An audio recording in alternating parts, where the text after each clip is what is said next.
Welcome to the tutorial Advanced Painting. In this tutorial, I'm going to go over seeming mishmash of ideas whose common thread will be that they all are about painting. So the first feature I'd like to show you is how to discover what swatch a color in the drawing or camera view belongs to in the color view. So for example here, most of these colors are all very different, so it might be obvious that this is the only gradient that has pink in it, so you might be like, well, clearly that's the tongue, clearly this is a pattern, but you might run into a time where you have a lot of colors that are very similar, that are off tones, like these two yellows. So which one is which? Well, if you pick the eyedropper tool, you can either get it from the tools toolbar or use the keyboard shortcut Alt or Option I. You can bring up the eyedropper, and once again, if you have another tool selected, such as the paint tool, and you just want to bring it up momentarily, you can just hold down the I button and that will also work. So if I select the yellow here, we can see that this first leg on the right side is actually the skin swatch, whereas the leg on the left is the skin outline. So that's a fast way of figuring that out.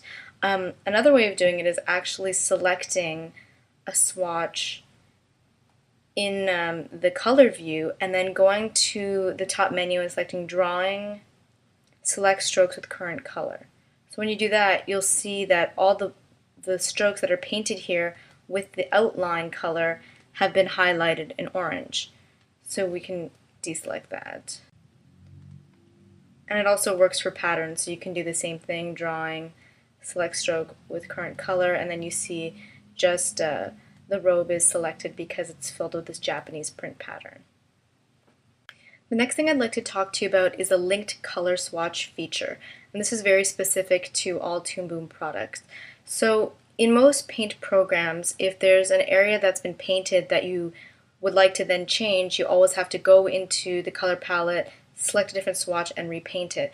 And this is the case for every single drawing that has this color in it, because in animation obviously you're dealing with multiple drawings. But in Toon Boom Animate and Animate Pro, what you can do is double click on the swatch to bring up the color picker window, and then you can actually change the color and it'll automatically update both in the swatch and the color view as well as in the drawing and camera view. And this applies for every drawing that's been painted with this swatch. They'll all automatically be updated. And that's very convenient because if, say, your art director decides that the main character of an animation should suddenly have a green shirt instead of a red shirt, well, think about how much time that would take you to sit there and repaint that shirt again and again and again in every single frame. So I'm going to undo that. So now let's talk about how to store a gradient or texture swatch that you've applied transformations on. So I don't know if you remember, but a few tutorials ago I showed you how to use the Edit Gradient Texture tool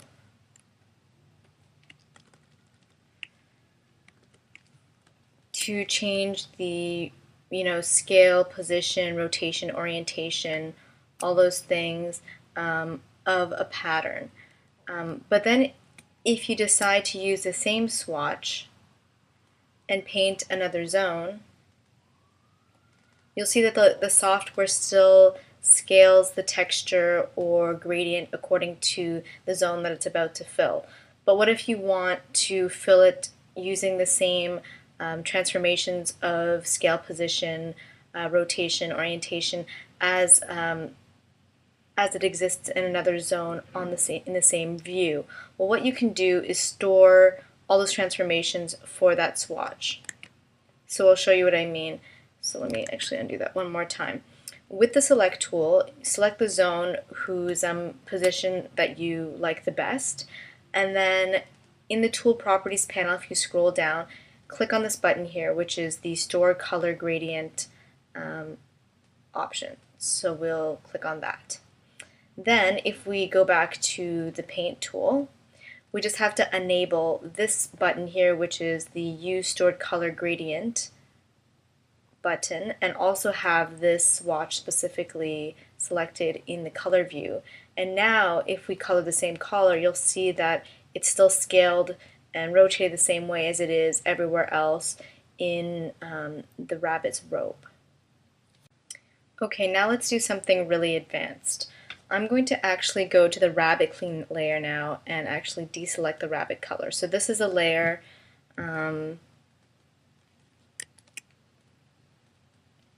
that has the original inked drawings of the front, 3/4, and profile views of the rabbit. And actually I'm going to go to the drawing view for this as well. Same thing. I have to reset the view.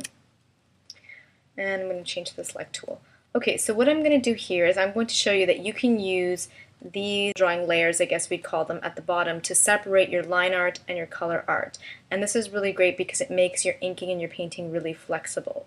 So you have everything inked right now on your line art layer, but you want to get the zones that are inside the black outlines on a different layer so that you can paint them. Well, you can do this in one quick move by actually selecting the entire drawing and clicking on this button here, which is the Create Color Art from Line Art.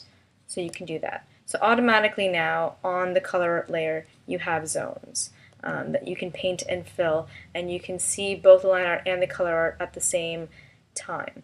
But let's do this a different way. Let's go back to the line art view and let's actually configure how we want our color art zones to be laid out. So to do this, it even says it in the tool tip that you have to press Shift as you click on this to bring up the dialog box, which we're going to do. And so now here's the Configure Line Art to Color Art dialog box. I'm not going to go through all the options. You can actually check with the user guide if you'd like to know more about some of these more particular options, but I'm just going to bring your attention to the source layer and the destination layer. So our source layer right now is a line art layer, and our destination layer is the color art layer. I forgot to mention that if you're using Animate and not Animate Pro, to even see this toolbar at the bottom here, you're going to have to turn on the Advanced Art Mode option in your Preferences panel. And I believe that in Animate you don't have these extra layers, the overlay and underlay art layers, so you're limited in your choices here. So I'm going to keep it the color art layer because right now for me that makes the most sense. You also have these two options that you can check. Clear destination art layer first. If there's anything on the color art layer, it'll clear it, which I want to do because I was sort of fooling around there.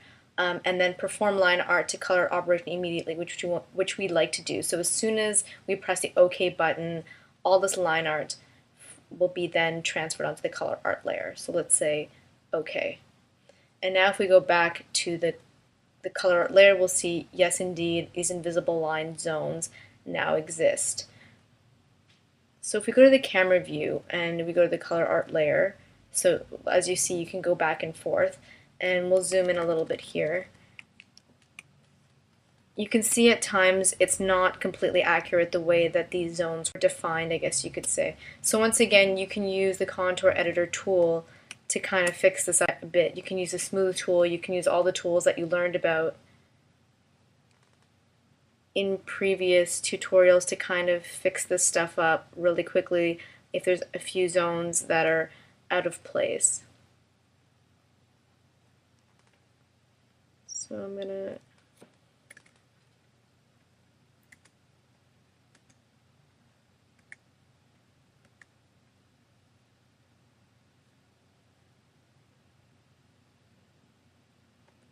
for example like this, and this line I don't even need at all.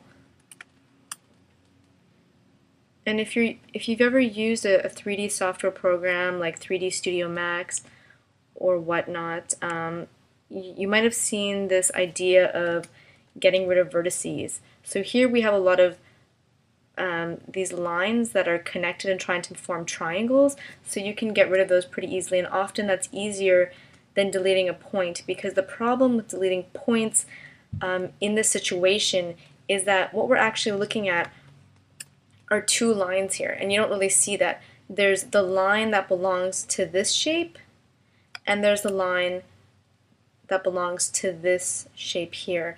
And if you start deleting points, often these lines will separate, and then you have this gap, this hole in the middle of your drawing, and you really want these lines to be right on top of each other, so when you paint these two zones, they're right beside each other. So it's often better, I've found, to actually just delete these lines, these sort of lines that are trying to connect 2 points, than to actually delete points. See right here, it just made a funny triangle, so it's better just to delete this here. And then you can go in and delete the points and do what you have to do.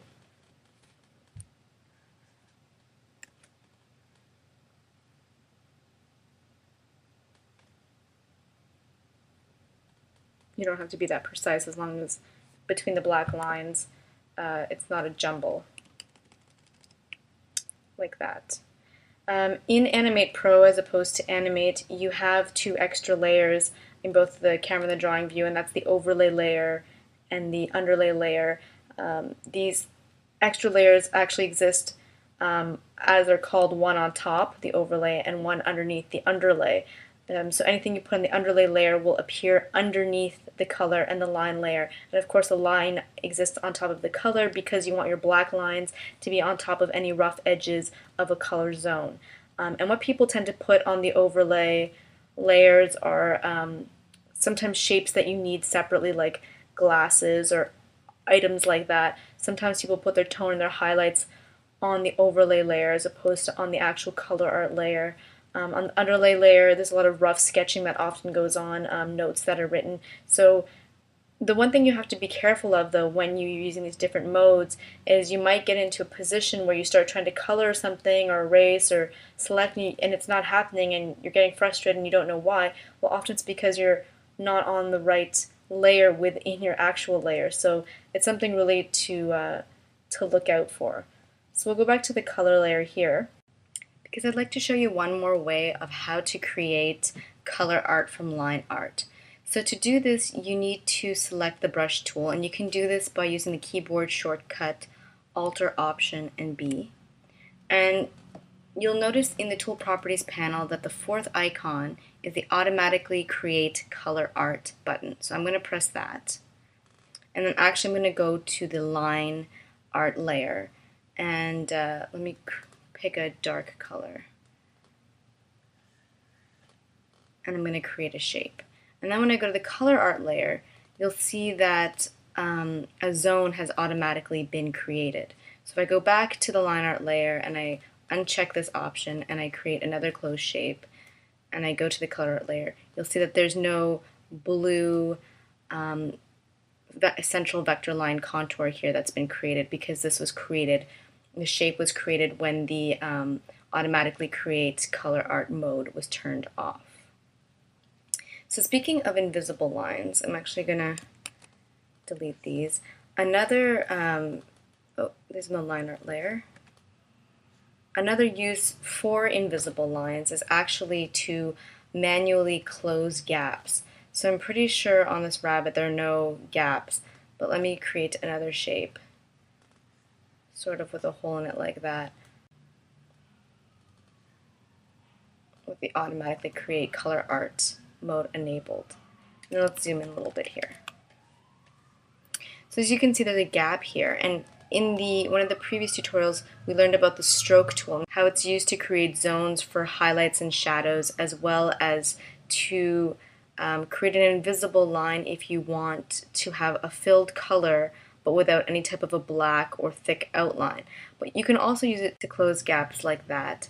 So that's another option in case you need to do something a little bit more precisely and manually. You can also use strokes and invisible lines for that purpose.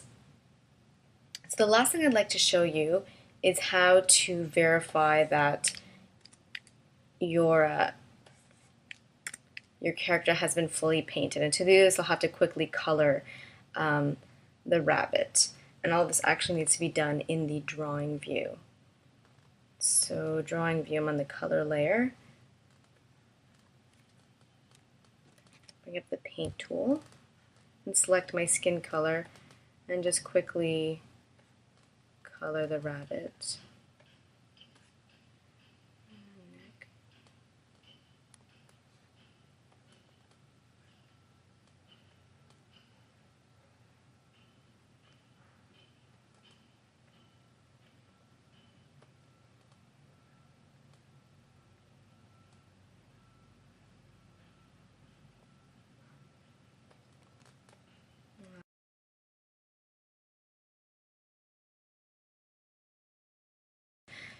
So in the drawing view toolbar up here, which you can once again get from Windows, Toolbars, Drawing View, so it's already been checked. The third icon is the backlight icon, and you can also find this option under the View menu. So it's View, Backlight. On Mac it's Shift Command C for the shortcut. You can find this shortcut listed beside the menu item in Windows if you're curious. And when you click on this, what it does is it sort of fakes like a light being shone behind your drawing if it was on a transparent cell, and anywhere where the character has been painted would appear black because it would be opaque, and anywhere where the character has not been painted would become white because the light is shining through a transparent zone. This happens very often. Things like teeth and eyes, and in this case the rabbit's tail is white, have not been painted, and this needs to be corrected because obviously if the character walks in front of a background, all of a sudden where the whites of its eyes were white, you would be able to see the background through. So this is a quick way of checking what parts of your character have been painted or not. So that's it for the tutorial Advanced Painting. Stay tuned for the next tutorial palettes.